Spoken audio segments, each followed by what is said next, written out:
నిన్న వరంగల్ ఎంజీఎం ఆసుపత్రిలో 3 రోజుల పసిపాపని కుక్కలు పీక్కు తిని మృతి చెందిన సందర్భంగా వరంగల్ ఎంజీఎం ఆసుపత్రి ప్రధాన గేట్ ముందు నిరసన తెలిపారు. వరంగల్ మాజీ ఎమ్మెల్యే నన్నపునేని నరేందర్. ఈ సందర్భంగా నరేందర్ మాట్లాడారు.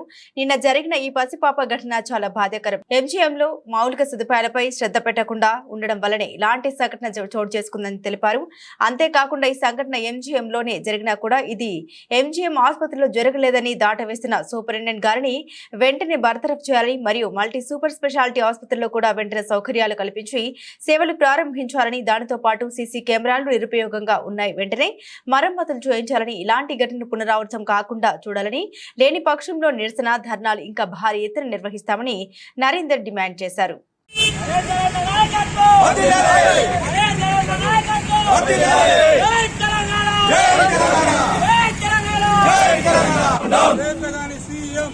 అబద్ధాల సీఎం అబద్ధాల సీఎం అబద్ధాల సీఎం రగుల్బాది సీఎం రగుల్బాది సీఎం వద్దురా నాయనా కాంగ్రెస్ పాలన, వద్దురా నాయనా కాంగ్రెస్ పాలన, వద్దురా నాయనా కాంగ్రెస్ పాలన. CM down down, CM down down, ఎంజంలో ఉన్నటువంటి మౌలిక వసతులను వెంటనే, ఎంజంలో ఉన్నటువంటి మౌలిక వసతులను వెంటనే, ఆపరేషన్ థియేటర్లను వెంటనే, ఆపరేషన్ థియేటర్లను వెంటనే, సీసీ కెమెరాలను వెంటనే, సీసీ కెమెరాలను వెంటనే, రాత్రిపూట డాక్టర్లు అందుబాటులో ఉండాలి వెంటనే, డాక్టర్లు రాత్రిపూట అందుబాటులో ఉండాలి వెంటనే, శాతగాని సీఎం వెంటనే, శాతగాని సీఎం వెంటనే, కేసీఆర్ గారి నాయకత్వం, కేటీఆర్ గారి నాయకత్వం, శాతగాని సీఎం,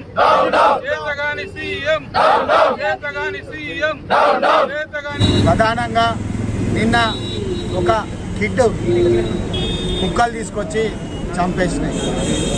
ఎంజిఎం వాళ్ళని అడిగితే మాకు సంబంధం లేదని చెప్తారు, సీకేఎం వాళ్ళని అడిగితే మాకు సంబంధం లేదంటారు, ప్రైవేట్ హాస్పిటల్ వాళ్ళు అడిగితే మాకు సంబంధం లేదంటారు. మరి కుక్కలను కంట్రోల్ చేయాల్సిన బాధ్యత రాష్ట్ర ప్రభుత్వం మున్సిపల్ శాఖకు లేదా? మరి ఒకవేళ ఆ అమ్మాయి ఎంజిఎంలోనే నుంచే లాక్కొస్తే నీకు బాధ్యత లేదా, నీ స్టాఫ్కు బాధ్యత లేదా అని ఈరోజు ప్రభుత్వాన్ని అడగడం. ఈరోజు బయటికి వెళ్ళి కనుక తీసుకెళ్తే అక్కడ వరకు కుక్కలు లాక్ తెలిపితే 1000 మంది జనాలు ఇక్కడ ఉంటారు, 100 మంది ఉంటారు. మరి అటువంటి పరిస్థితులలో ఇంత సిగ్గు లేకుండా అబద్ధం ఆడుతున్నారు, మాకు సంబంధం లేదని. ఇది చాలా అన్యాయం. జరిగింది జరిగినట్టు ఒప్పుకోండి. ఇక్కడ పరిస్థితులు అంతా తేడా ఉన్నాయి.